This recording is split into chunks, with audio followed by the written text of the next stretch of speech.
လောကမှာတယောက်တည်းနေတာဟာတော့အေးချမ်းမှုအရှိဆုံးလို့ပြောအောင်သို့သောလူတွေဘာလို့တယောက်တည်းမနေနိုင်ကြသလဲဆိုရင်စိုးရင်တော့ကရှိလို့တယောက်တည်းမနေနိုင်ဘူးမြို့တွေးတယ်တယောက်တည်းနေရင်နေမကောင်းရင်ဘယ်လိုလုပ်မလဲဆိုအတွေးပဲဒါကြောင့်တယောက်တည်းမနေနိုင်ကြဘူးနှစ်ယောက်နေတော့ရောလို့ဆိုနှစ်ယောက်နေတော့လည်းမတည့်ပြန်ခက်တာတယောက်တည်းနေကြတော့လေကြောက်တယ်နှစ်ယောက်နေတော့မတည့်ဘူးအဲ့ဒီကြားထဲမှာလူဟာဘဝမှာဆုံးဖြတ်ရခက်ခဲကြတယ်နှစ်ယောက်အတူနေပေမဲ့လို့ကြောချင်းပေးပြီးတော့တယောက်နဲ့တယောက်စကားမပြောတဲ့ပုဂ္ဂိုလ်တွေအများကြီးပဲနော်မိသားစုတဲမှာကိုရှိ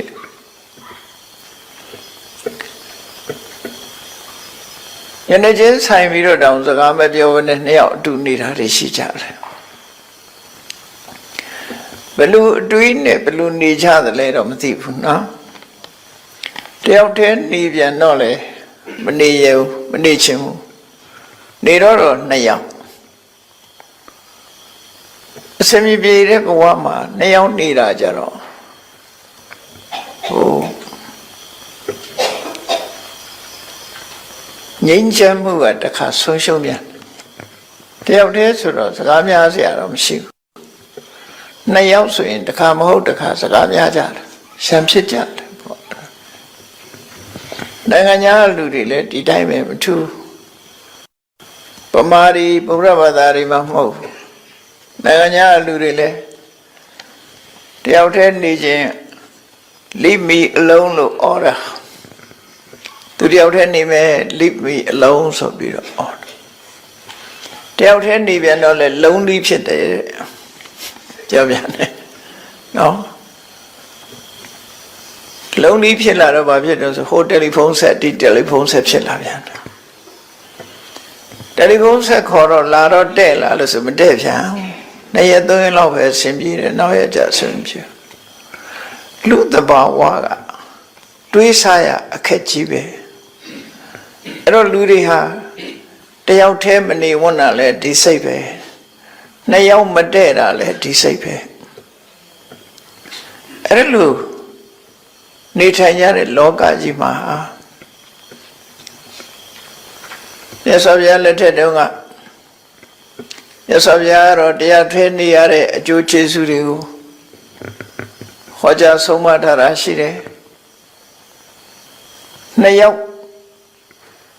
နေလို့တူနဲ့တူနဲ့အစဉ်ပြေလို့ဆုံးမဩဝါဒတွေရလို့အကူအညီရလို့ဆိုရင်နှစ်ယောက်နေတာအစဉ်ပြေတယ်အဲ့ဒီလိုမှမဟုတ်ဘူးဆိုလို့ရှိရင်တော့အစဉ်မပြေဘူးဆိုတော့တယောက်တည်းပဲနေတာကောင်းတယ်လို့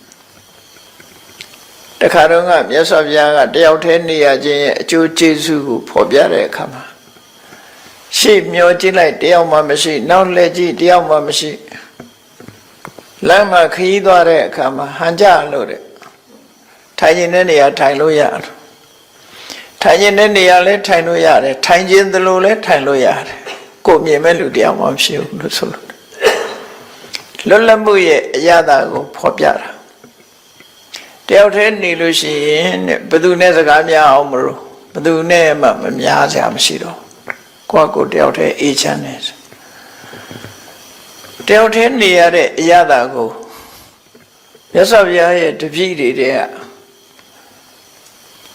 ပထမဆုံးတာဝကကြီးရှင်ကွန်းတင်ညဆိုတယောက်တည်းနေသွားတာဟောတပည့်ဆက်ကြတရားဟောတော့ကတော့